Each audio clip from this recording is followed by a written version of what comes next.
Assalamualaikum warahmatullahi wabarakatuh. Selamat malam. Selamat malam dan salam sejahtera bagi kita semuanya. Profesor Dr. Abdul Haris, kakak kelas saya Gang 3. Saya masuk, beliau yang nyeneni saya. Alhamdulillah, sudah dapat pencerahan pertama yang saya hormati, saya muliakan. Tidak lupa kepada Ketua Yayasan Sosial Hakamalan Pak Sutanto dan seluruh sahabat-sahabatnya yang saya cintai, tokoh lingkungan, tokoh masyarakat, Pak Wali Kota diwakili Pak Wakil, Pak Kapolsek, Pak Dandramil, Pak Camat, dan semua saudara-saudaraku sebangsa dan setanah air, santri-santrinya Gus Dur semuanya. Singkat saja ini, saya pertama memang santrinya mbahnya Gus Dur. Saya jadi orang NU dan saya menggerakkan NU yang paling bisa saya nikmati. Saya berislam seperti Islamnya Gus Dur. Kehebatan pertama di hati saya, Gus Dur ini tokoh humanisme yang tidak tersekat. Beliau memaknai Islam Ahlus Sunnah itu tidak tersekat, memandang manusia itu tidak ada sekat. Walaupun berbeda, beliau memandang manusia tidak tersekat. Beda agama, tapi agama tidak boleh menjadi sekat kemanusiaan. Itu saya yang tertarik, dan bahasa kami rahmatan lil alamin, bukan rahmatan lil muslimin, bukan rahmatan lil mukminin, tapi rahmatan lil alamin. Saat saya menghormati Gus Dur di kediaman Romo Kiai Haji Hasyim Muzadi, saya mendengar makna mukmin yang diterangkan oleh Gus Dur dari sabda Nabi saya, bahwa al-mu'minu man amanahun nas ala timarihim wa amwalihim. Orang mukmin sejati itu orang mukmin menjadi tidak nyaman.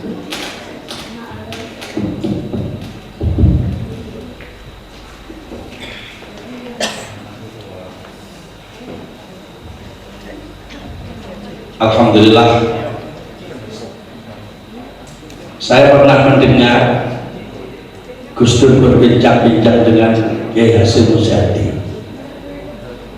bahwa al-mu'minu man amanahun nas ala timaihim wa ahwalihim.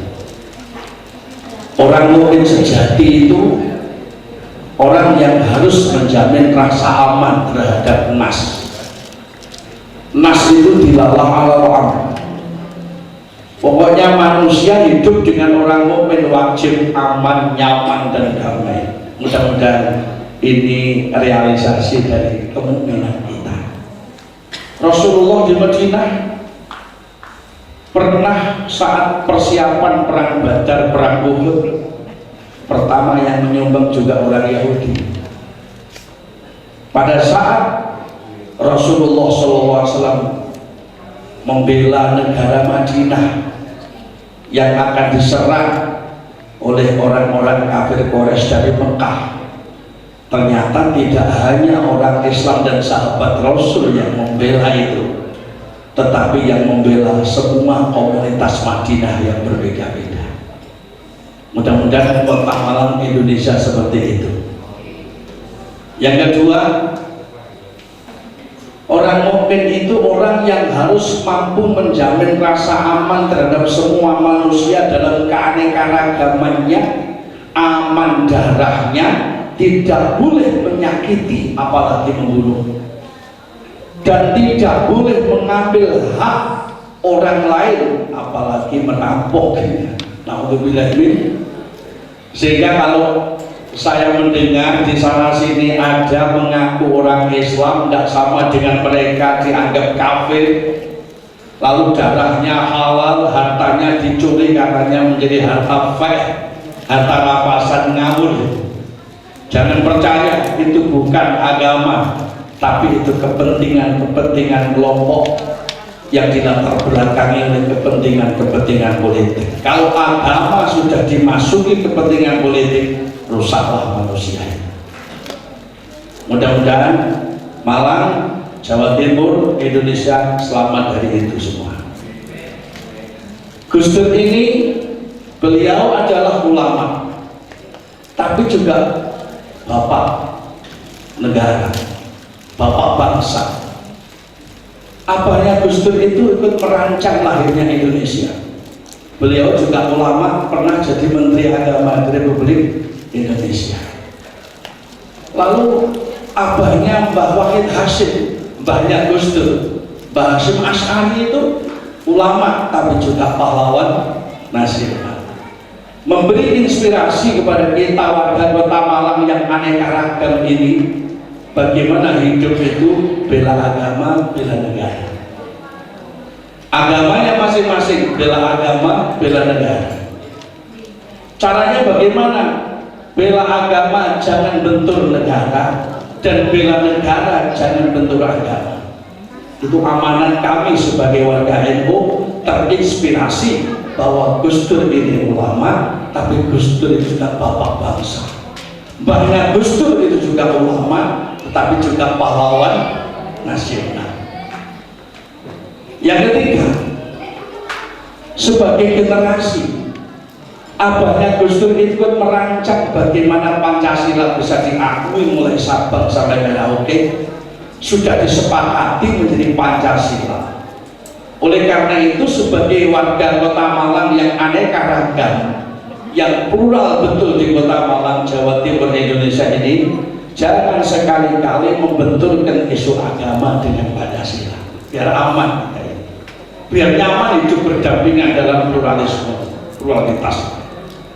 Jangan membenturkan isu agama dengan isu Pancasila, karena itu kontraproduktif. Kita yakin dan ulama kami sudah memberikan penjelasan tuntas. Jenengan mungkin bilang ya gitu ya anak-anak ya, siap ya kan ya, bahwa Pancasila tidak sebanding dengan agama. Kok dulu itu kurang jajan gitu. Bahwa Pancasila tidak sebanding dengan agama, bahwa Pancasila tidak bertentangan dengan agama, dan tidak boleh dipertentangkan. Kenapa? Karena Pancasila digali dari nilai-nilai masyarakat beragama, mulai Sabang sampai Merauke, lintas agama, satu pun tidak ada yang merasa dirugikan oleh kalimat Pancasila. Inilah pemersatu bangsa Indonesia, lalu disepakati sebagai dasar negara kesatuan Republik Pancasila. Nah, ini rada telat mikir, jenenge TNI. NKRI, Pancasila, Pancasila, Malang khusus warga. Allahumma sholli ala Muhammad. Yang terakhir ini penting bapak-bapak, saya ajak keluarga besar HK, ayo semua lintas agama, Islam, Kristen, Katolik, Hindu, Buddha, kepercayaan, dan teman-teman saya yang ada di Klenteng, ayo bersama-sama. Jangan semua umat beragama tidak boleh menjadikan agama sebagai bentuk negara. Kenapa? NKRI, NKRI, agama biar jadi aturan hidup semua manusia, walau berbeda-beda tidak masalah. Karena Gus Dur ini memahami Islam sebagai ajaran yang rahmatan lil alamin. Ketika saya bimbing umroh, bapak-bapak semuanya, saya terheran-heran ketika Mesir, Yordan, Palestina. Di Palestina saya heran ketika bis saya sudah ditaftish, dicek oleh tentara Israel. Turun dari bis, tentara-tentara Israel itu teriaknya begini, hidup Gus Dur. Saya kaget, loh, kok hidup Gus Dur? Saya tanya, saya kejar, kenapa kamu kok bilang hidup Gus Dur? Karena Gus Dur itu tidak pernah mencaci tokoh-tokoh saya. Oh iya, karena dengan alasan apapun mencaci siapapun berarti mencaci makhluknya Tuhan, dan hakikatnya yang dicaci adalah Tuhan yang Maha Kuasa. Tepuk tangan semuanya. Jangan diterima, siapapun yang mencaci manusia, beliau semuanya orang-orang yang seperti itu tidak bermartabat sebenarnya di hadapan Tuhan. Kenapa? Karena Allah menciptakan manusia itu memang sebagai makhluk yang pluralis, nggak akan sama, nggak ada yang sama. Pak Dokter, nek wong iki digawe padha, aku protes di sini. Ya apa nek bojoku padha karo bojone sampean? Lah bolak-balik keliru. Kan nggak mungkin. Dan Tuhan saya menciptakan manusia beda-beda. Itu tujuannya ada dua. Pertama, ya ayuhan nas, inna khalaqakum min dzakarin wa untha wa ja'alnakum syu'uban wa qabaila lita'arafu. Supaya hidup saling mengenal, saling pangerten dalam keanekaragaman, dan bahasa nasionalisme kita Bhinneka Tunggal Ika. Bahasa Quran saya waqtasimu bihablillahi jami'an wala tafarraqu. Yang tidak diperkenankan itu pecah, yang diperbolehkan itu ikhtilaf. Ikhtilaf itu berbeda, berbeda itu boleh. Rapat di HK, berbeda pendapat wajib dihormati. Tapi gara-gara berbeda lalu pendapatnya tidak diterima, mutung lah, sohibul mutung itu yang nggak boleh ya. Rapat di RT berbeda pendapat wajib dihormati. Tapi gara-gara pendapatnya tidak diterima kok mutung lah, sohibul mutung itulah yang tidak boleh. Oleh karena itu, oleh Islam yang diperbolehkan berbeda, yang dilarang pecah gara-gara beda. Oleh karena itu kita sama-sama makhluk Tuhan. Kita sama-sama makhluk Tuhan yang Maha Kuasa. Allah menciptakan manusia beda, tujuannya jelas, lita'arafu, bahasa Nusantara kita Bhinneka Tunggal Ika. Yang kedua, walau sya'allahu la ja'alakum ummatan wahidah liyabluwakum fima atakum fastabiqul khairat. Tujuan yang kedua dibikin beda agar kita ini punya ruang kompetisi yang sehat. Kompetisi yang sehat, berlomba-lomba dalam kebaikan. Bahasa ibu-ibu berpacu dalam itu TV ya.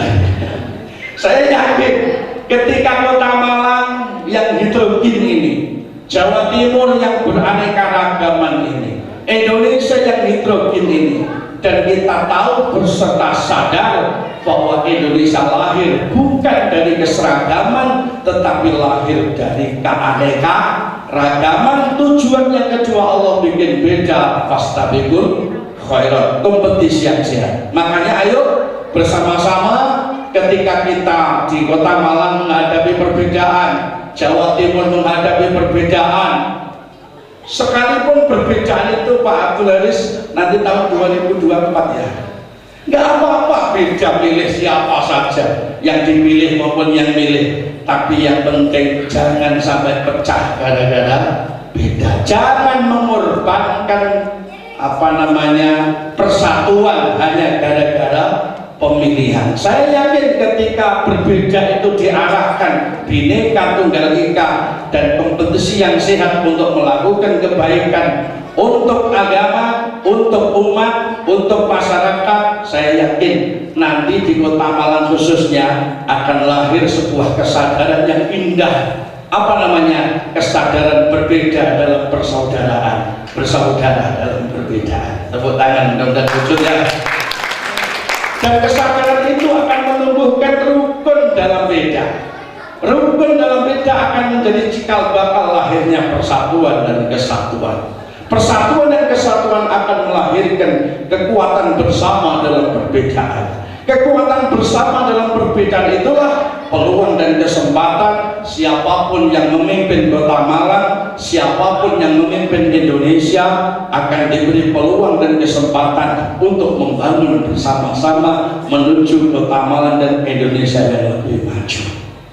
Tidak mungkin kesempatan membangun Indonesia lebih maju itu terjadi kalau tidak ada kekuatan bersama dalam perbedaan. Tidak mungkin itu terjadi kalau tidak ada persatuan dan kesatuan. Tidak mungkin bersatu itu terjadi kalau tidak ada rukun dalam beda. Rukun dalam beda tidak bersemi kalau tidak ada kesadaran berbeda dalam persaudaraan, bersaudara dalam perbedaan. Kesadaran itu tidak bersemi kalau tidak ada li ta'arufu dan fastabiqul khairat, kompetisi yang sehat, hidup saling mengenal. Dan itu pun juga tidak akan bersemi di Indonesia kalau tidak ada sistem silaturahmi multilintas dalam batas yang jelas. Artinya hal-hal yang menyangkut keselamatan bersama, keamanan, perdamaian, ketertiban, keindahan, kemajuan, stabilitas, ojo ngomong agama ngopo, politik ngopo, partai ngopo, sekte ngopo, jangan, karena itu tanggung jawab kemasyarakatan dalam sebuah nation, bangsa Indonesia. Tapi hal-hal yang menyangkut adin wa syara'i, agama dan syariat, itu tanggung jawab keumatan. Masing-masing umat beragama wis duwe dalil dewe-dewe, wis duwe tokoh dewe-dewe. Berpeganglah kepada agamanya yang kokoh, supaya apa? Semua agama mesti memerintahkan kepada umatnya hidup berbuat baik kepada siapa saja. Ini nanti ketemu di lapangan dengan kami-kami semuanya. Gak ada agama satupun yang memerintah agar membunuh orang lain, gak ada. Semua memerintah berbuat kebaikan, belas kasih kepada semuanya, karena semua pada hakikatnya makhluk Tuhan yang sama, tetapi dibikin berbeda. Oleh karena itu perbedaan jangan menjadi sekat untuk kebersamaan. Demikian yang bisa saya lakukan, saya sampaikan. Mudah-mudahan ada guna dan manfaatnya. Mari bersama-sama rukun untuk meraih kesuksesan dan kebaikan. Jangan pernah pecah, karena wal jama'atu rahmatun, bersatu dalam perbedaan sumber rahmat kemajuan. Wal furqatu adabun, pecah gara-gara beda akan melahirkan adab kemunduran. Wallahul muwafiq ila aqwamit thoriq. Wassalamualaikum warahmatullahi wabarakatuh. Hamdan aminin, hamdan syakirin, hamdan yuwafi ni'amah wa yukafi'u mazidah. Ya Rabbana lakal hamdu kama yanbaghi li jalali wajhika wa 'azimi sultanik. Subhanaka la nuhsi thana'an 'alaika anta kama asnaita ala nafsik. Allahumma sholli ala sayyidina Muhammadin sholatan tunjina biha min jamil ahwali wal afat, wa taqaddilana biha jami'al hajat, wa tutahhiruna biha min jami'i sayyi'at, wa tarfa'una biha indaka ala darajat, wa tuballighuna biha tuqsal ghayat min jami'il khairat fil hayati wa ba'dal mamat. Allahumma sallimna wal muslimin min afatid dunya wa min adabil akhirah wa min fitnatihima wa baliyatihima, innaka ala kulli syai'in qadir. Allahumma inna na'udzubika min jahdil bala wa tarkis saqa wa su'il qada wa syamatatil a'da. Allahumma ya kafiyal bala ikfinal bala qabla nuzulihi minas sama. Ya Allah, ya Allah, ya Allah, ya Allah, ya Allah, ya Allah, ya Allah. Rabbana atina min ladunka rahmah wa hayyi' lana min amrina rasyada. Allahumma barik lana fi umurina Allahumma barik lana fi ilmina wa a'malina, Allahumma barik lana fi amwalina wa arzakina, Allahumma barik lana fi da'watina wa ta'limina, Allahumma barik lana fi kulli ma a'taytana. Rabbana atina fid dunya hasanah wa fil akhirati hasanah wa qina adzabannar. Wa sallallahu ala sayyidina Muhammadin wa ala alihi wa sahbihi wa sallam. Walhamdulillah rabbil alamin bi sirri asraril Fatihah.